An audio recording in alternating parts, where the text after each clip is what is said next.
going to explain a thriller adventure movie called Gold. Spoilers ahead. Watch out and take care. The movie opens in a dystopian future in which a devastating global war has pushed civilization to the verge of collapse. We then meet our protagonist, Vigil, who is currently on a freight train traveling through a scorching desert landscape. During the journey, he notices a hungry mother and baby staring longingly at his food. Vigil feels sorry for them, so he limps towards the two and offers them his bread. After getting off at a station, he meets Keith, a driver who is supposed to take him to a location called The Compound. Vigil washes his face and gets ready for the journey, but Keith warns him not to waste too much water. The two then board Keith's pickup truck, and while driving, he mentions that he will charge an additional fee for water and gas. Upon hearing this, Vigil is annoyed, as he thought gas was already included in the $200 fare. But when the driver threatens to turn back and leave, Vigil has no choice but to accept his terms. He then attempts to use the AC, but Keith quickly turns it off, claiming it will overheat the engine. Sometime later, they come to a stop because the truck breaks down with a puncture. Vigil then begins to change the wheel, possibly to avoid further charges from Keith. During this time, they witness a wild dog eating another dog, which is still alive,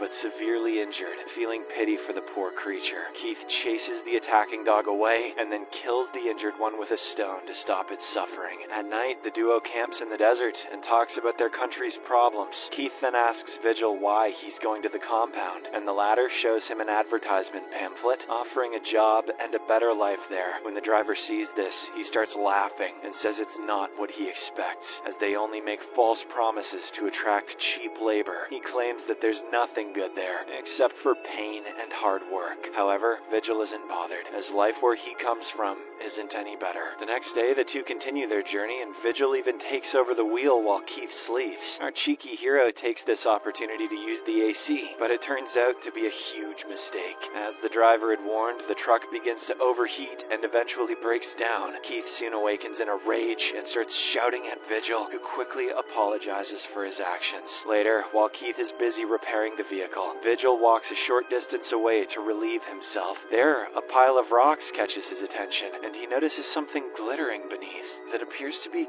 gold. This discovery shocks him, so he immediately summons the driver to investigate. They both carefully take a closer look, and Keith even fires a lighter at the metal to confirm that it is indeed gold. With this discovery, both men become immensely excited, as it could potentially change their lives forever. They then try various methods to extract the gold, but it turns out to be quite large and deeply embedded in the ground. They even try to extract it by tying it to the pickup truck with a rope and driving away. However, the piece of precious metal is so heavy that the rope immediately snaps under the strain. Later that night, they decide to set up camp near the gold and start a bonfire to keep the wild dogs away. As they engage in conversation, the duo realizes that they will be unable to extract the gold on their own, so they need to get an excavator. Keith then instructs Vigil to go to the nearest town and find an excavator, while he remains behind to guard the gold. He mentions that he has some trusted contacts in the town and will provide Vigil with their information. However, Vigil insists that he should be the one to stay behind because he's unfamiliar with the town and knows no one. Keith reiterates that staying in the desert is difficult because he must ration water and food, and there's no way to get more nearby. He also mentions that Vigil is not used to this harsh environment, and the desert may wear him down to the point where he does something foolish. Furthermore, Keith doubts Vigil is tough enough to defend himself or the gold if someone passes by. Despite everything, our hero remains firm in his decision, leaving the driver with no choice but to agree. The following morning, the resources are divided between the two men, with Keith taking more food and water. Before leaving, he gives Vigil a bag containing a knife for hunting animals, some clothes to protect himself from the sun, and a satellite phone for communication. The men then bid farewell for now, and Keith promises to return in 5 days with the excavator. After the driver leaves, Vigil immediately gets to work and covers the gold so no one else can see it. He then sets up a small camp and gathers branches from nearby to light a bonfire. Later that night, we see Vigil sitting by the fire quietly, eating canned food. He suddenly hears the angry howls of wild dogs very close by. The dogs soon circle the improvised camp, but are too afraid to approach the fire. The next morning, Vigil takes a dump and decides not to wash his hands as he needs to save water. He then hears the phone ringing and starts running toward it, still with his pants down. Unfortunately, he fails to answer the phone on time before it stops ringing. Later that afternoon, he goes for a short walk and discovers the remains of a plane wreck in a lowland behind a hill. The plane seems like a comfortable shelter, but Vigil decides not to stay there as he needs to guard the gold. Instead, he breaks off pieces of the fuselage skin and drags them back to his camp, where he uses the materials to construct a more durable shelter. As time passes, the sun begins to affect Vigil's skin,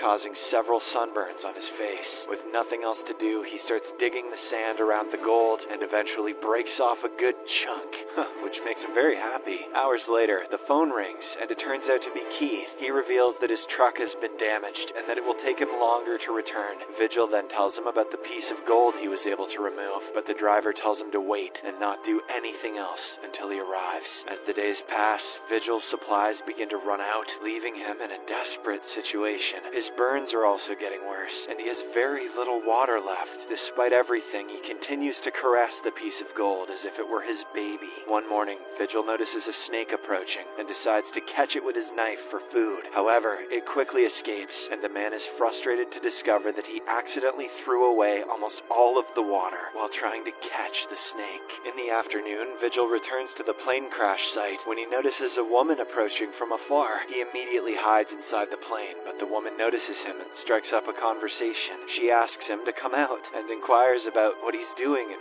where he's headed to. However, Vigil refuses to answer her questions and even turns down the food and water she offers him. The woman notices his poor condition and reveals that there is a well with water just 5 kilometers away, but he once again ignores her, which makes her more and more suspicious. Moments later, the woman discovers footprints in the sand and realizes he has another camp nearby. She decides to head in that direction, so a worried Vigil asks her to stop. He offers her the plane as shelter and urges her not to follow him any further. The woman again asks why he's staying in the middle of the desert, but Vigil has no answer. Overcome with stress, he begins to experience a mental breakdown and begs her to leave him alone. The woman feels bad for his condition and offers him some advice to calm him down. But then she begins heading towards the gold's direction, prompting an anxious Vigil to follow her. The two soon arrive at his camp, and she demands to know what he's hiding there. Vigil yells at her to leave, but the woman becomes agitated and starts arguing. She questions his audacity in coming here from the city and taking whatever he wants. She then tries to rummage through his camp, which causes an irritated Vigil to grab a shovel and hit her in the head. However, he instantly regrets his actions when he realizes that he has accidentally killed her. Next, Vigil takes her supplies and begins to dig a hole to bury her, but not long after, the wild dogs detect the scent of a corpse and attempt to dig up the grave. A frustrated Vigil then removes the body and buries it further away, but this attracts even more dogs. With no other option, he gathers some wood and sets fire to the body, as he doesn't want to disrespect her by allowing the dogs to feed on her remains. The next morning, Vigil receives another call on his satellite phone from Keith. The driver reveals that he has already acquired the excavator and is on his way. However, he mentions that the truck is not working properly, so he may need a few more days. At this moment, Vigil notices a vehicle pass by, and for a moment, he considers asking for a ride and leaving with the chunk of gold. However, his greed soon overcomes him, and he decides to stay so that he can become even richer. After some time, he goes in search of more firewood, but he notices a sandstorm approaching. Vigil flees as quickly as he can and seeks refuge at his camp to protect himself, but unfortunately, the camp shakes under the pressure of the wind and eventually gets scattered to pieces. To make matters worse, a fallen tree also strikes him in the head, and he loses consciousness. When the storm finally passes, Vigil wakes up on the sand-covered ground with a branch sticking through his abdomen. He searches for his belongings beneath the sand, but finds nothing but the waste he has left behind. Even in this dire situation, he crawls through the desert until he discovers the piece of gold to which he had clung so desperately. He then begins to remove the branch lodged in his abdomen. After that,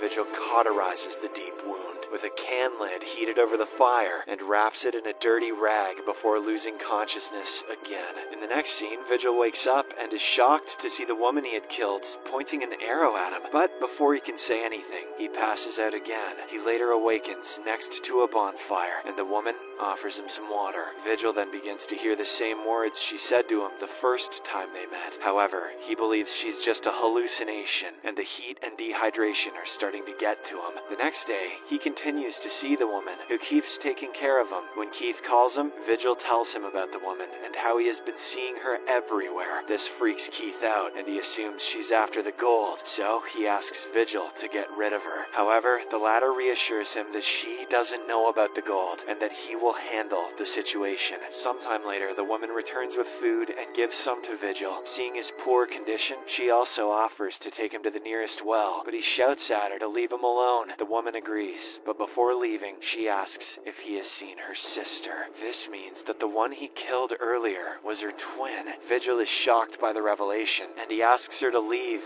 before passing out again. In the evening, Vigil wakes up alone and finds himself surrounded by bonfires, which were probably set by the woman before she left. He then realizes that he has become too weak and can't survive for much longer. He calls Keith and asks where he is, and the man seems near as he can see the smoke. Upon hearing this, Vigil feels relieved, but soon the wild dogs begin to approach him. The bonfire eventually goes out, allowing some dogs to approach and bite him on the legs several times. However, Vigil is too weak to run away, and he desperately pleads with Keith to come soon and help him. Meanwhile, we see that the driver is close by and watching everything through binoculars. There are also many used cigarettes and empty cans lying around, revealing that Keith has been waiting there for a few days, hoping that his partner will die. You didn't need binoculars to see that coming a mile away. In the meantime, the pack of wild dogs continues attacking the wounded and exhausted Vigil. He fights them with all of his strength while shouting on the phone. Unfortunately, no one comes to help him, and he is eventually devoured by the dogs. Witnessing his death from a distance, Keith feels a sense of satisfaction and finally arrives at the camp. He then prepares to start the machinery and begin the extraction of gold, but before he can do so, someone unexpectedly shoots him in the chest with an arrow. The movie ends as the man tries to locate his attacker